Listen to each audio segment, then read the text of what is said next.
안녕하세요. 반갑습니다. 저는 국립생태원 기후변화연구팀 이상훈입니다. 저는 국립생태원에서 기후변화로 인해서 생태계에 어떠한 영향이 나타나는지에 대해서 연구를 하고 있습니다. 여러분 혹시 지난 250년간 지구상에서 571종의 식물이 멸종했다는 사실을 알고 계신가요? 사실 이런 기후변화가 앞으로 더 지속이 되면은 571종보다 더 많은 야생 동식물들이 지구상에서 멸종할 것 같습니다. 제가 오늘 여러분들께 들려드릴 이야기는 기후위기로 인해서 얼마나 지구가 영향을 받고 있는지, 그리고 이런 기후위기 대응을 위해서 탄소 중립이 얼마나 중요한지에 대해서 이야기를 들려드리겠습니다. 그럼 시작하겠습니다.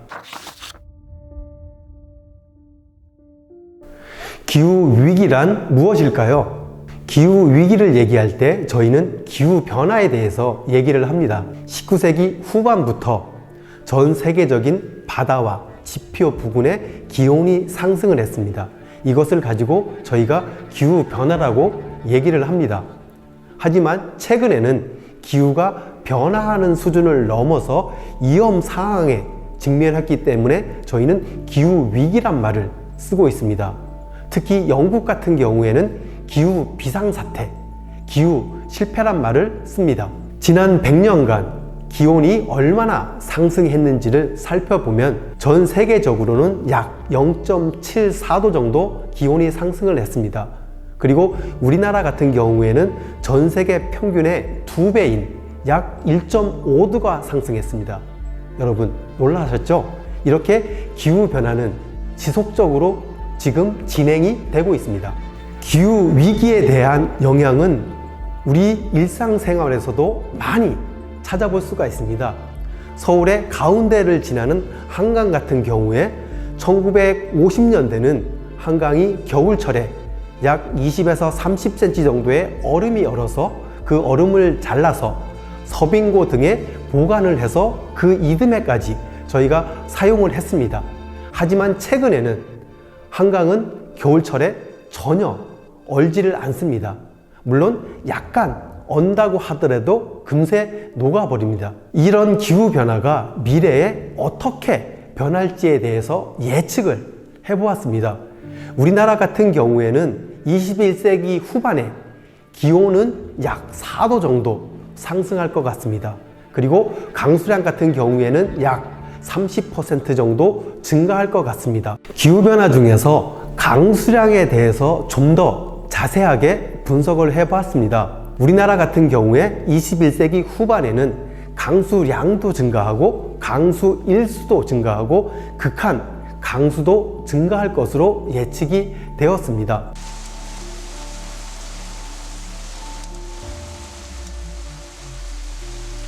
특히 일강수량 100mm나 130mm 같은 경우에는 상당히 많은 강수량이거든요. 이런 강수량은 현재로는 겨울철에는 전혀 발생을 하지 않습니다. 하지만 21세기 후반에 기후변화가 더 가속이 되면 겨울철에도 엄청나게 많은 비가 내릴 것 같습니다.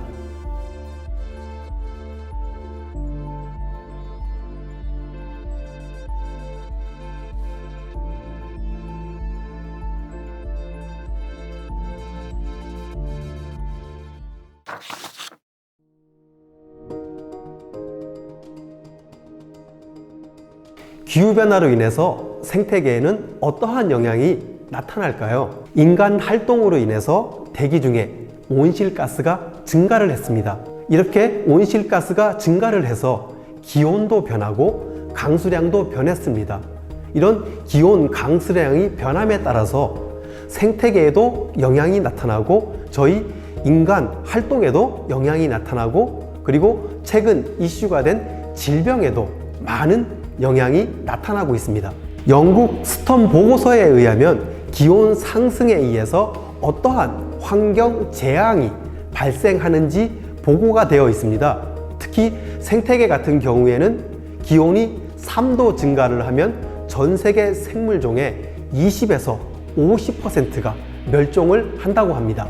기후 변화로 인해서 많이 영향을 받는 것이 식물이 있습니다. 식물 같은 경우에는 그 자리에서 다른 곳으로 도망갈 수가 없거든요. 그래서 식물이 영향을 많이 받습니다. 우리나라 같은 경우에는 한라산이나 지리산에 우리나라 고유종인 구상나무가 서식을 하고 있습니다.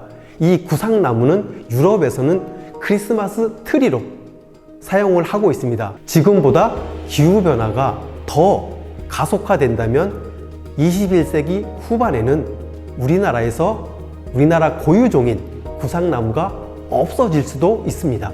특히 기온 변화에 민감하게 반응하는 것이 곤충입니다. 예를 들어 남쪽에 서식하고 있는 왕나비나 갈색여치 같은 것들이 최근에는 서울이나 설악산에서도 발견이 되고 있습니다. 외국에서 들어온 외래종인 미국 선녀벌레, 등검은 말벌, 꽃매미 이런 것들은 최근 우리나라에 완전히 정착을 했습니다. 그리고 이런 외래종들은 우리나라의 고유종에 많은 영향을 미치고 있습니다. 그리고 최근에 자주 발생하는 것은 곤충의 대발생입니다. 그리고 2020년에 경북과 충북 지역에 매미나방이 대량으로 발생해서 생태계에 엄청나게 많은 영향을 미쳤습니다. 기후변화로 인해서 또 많은 영향을 미치는 것이 농작물입니다. 우리나라 같은 경우에 사과 하면은 많은 분들이 대구, 경북을 떠올렸습니다. 하지만 지금은 그 사과의 재배지가 강원도 평창이나 영월, 경기도 포천 지역으로 이동을 했습니다. 한라봉 하면 제주도였죠. 하지만 지금은 나주나 김제로 이동을 했습니다. 우리가 즐겨 먹고 있는 사과, 배, 포도 이런 주요 과일들은 아마도 기후변화가 지속이 되면 21세기 후반에는 우리나라에서는 강원도 일부 지역만 재배가 가능하지 않을까라고 예측해 볼 수 있습니다.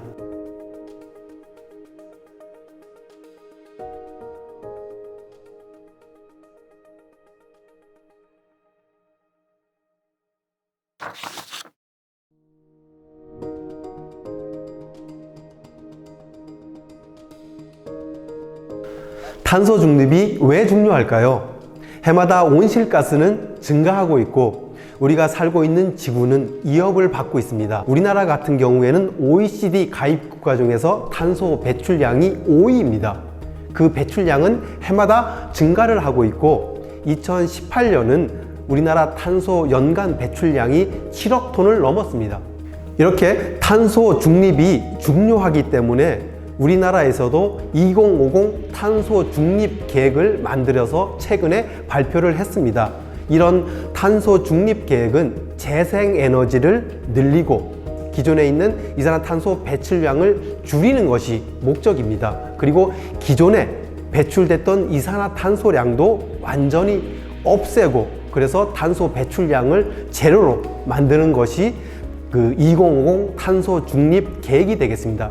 이렇게 탄소 중립 계획은 우리나라뿐만이 아니라 유럽이나 일본, 중국 등 전 세계 18개국 이상의 나라에서 탄소 중립 계획을 세워서 현재 그 계획을 실현하기 위해서 노력을 하고 있습니다. 탄소 중립 계획에서 가장 중요한 것은 탄소 배출량을 줄이는 것도 있지만 저희가 배출한 탄소를 흡수하는 흡수원을 늘리는 것이 더 중요합니다. 그래서 인간 활동에 의해서 배출된 탄소는 기후변화를 가속시켰습니다. 그리고 저희가 배출한 탄소는 자연이 흡수하는데 인간들은 그 자연마저도 파괴시켰습니다. 결국 기후 위기를 극복하기 위해서는 저희가 배출한 탄소를 흡수하는 탄소 흡수원을 늘리는 산림이라든가 습지, 해양 등 이런 자연을 보존하고 생물 다양성을 증진시키는 것이 가장 중요합니다.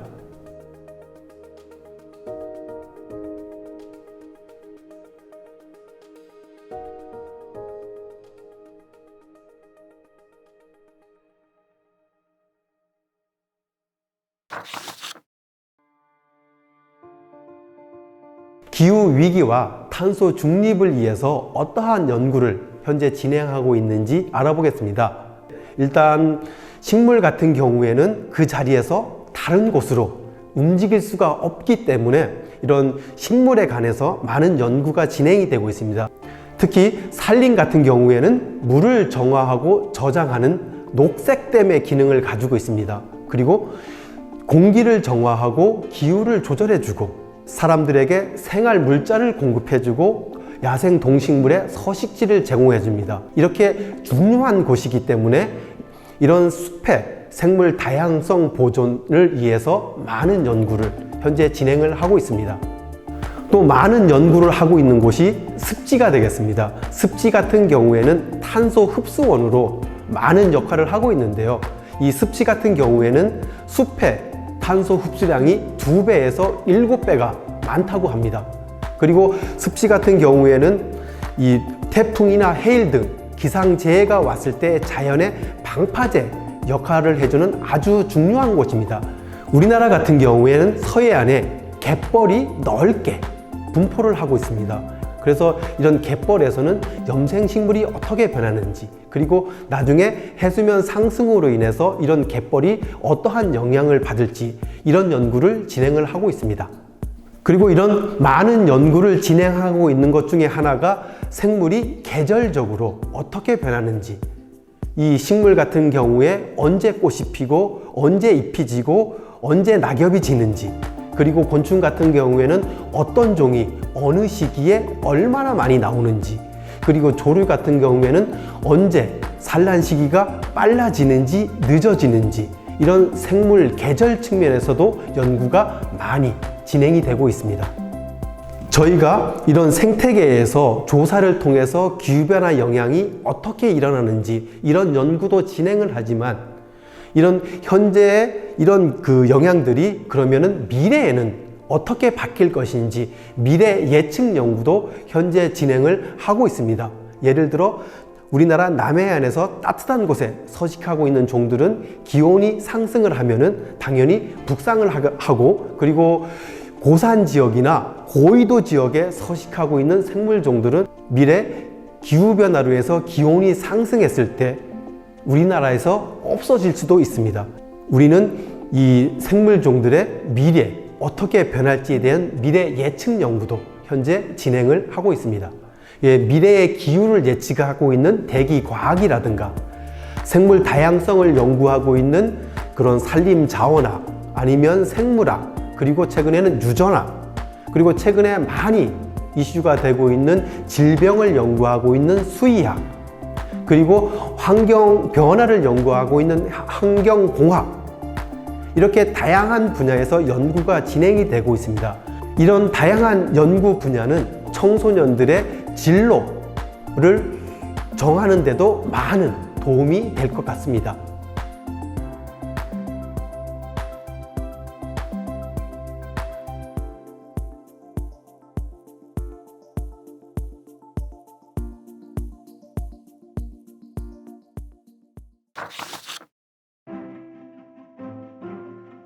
기후위기 대응, 그리고 탄소 중립을 위해서 우리가 할 수 있는 일이 어떤 것이 있을까요?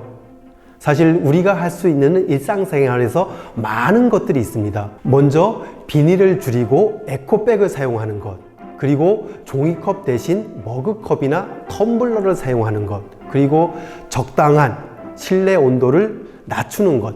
저희 가정에서 사용하고 있는 전력 중에 11%가 대기 전력이라고 합니다. 그래서 안 쓰는 콘센트는 뽑아주면 에너지가 절약이 가능합니다. 커피나 차를 마실 때 저희가 물을 끓입니다. 이런 물을 끓일 때 1리터를 끓이는 것과 250ml를 끓일 때 약 에너지의 66%의 에너지를 절약이 가능합니다.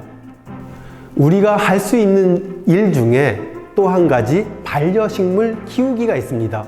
이런 반려식물 키우기는 반려식물을 책상에 두고 키우면서 기후위기 대응이나 환경에 대해서 일깨울 수 있는 계기가 될 수 있고, 공기도 정화하고 전자파도 차단해 줄 수 있다고 합니다. 늑대, 대륙사슴, 검독수리, 사냥, 여러분들 들어보신 적이 있나요? 이런 종들은 멸종 위기 1급입니다. 앞으로 기후변화가 더 가속화되면 이런 종들은 우리나라에서 사라질 수밖에 없습니다. 그렇기 때문에 생태계, 기후 위기 및 탄소 중립, 우리 모두가 풀어야 될 숙제입니다.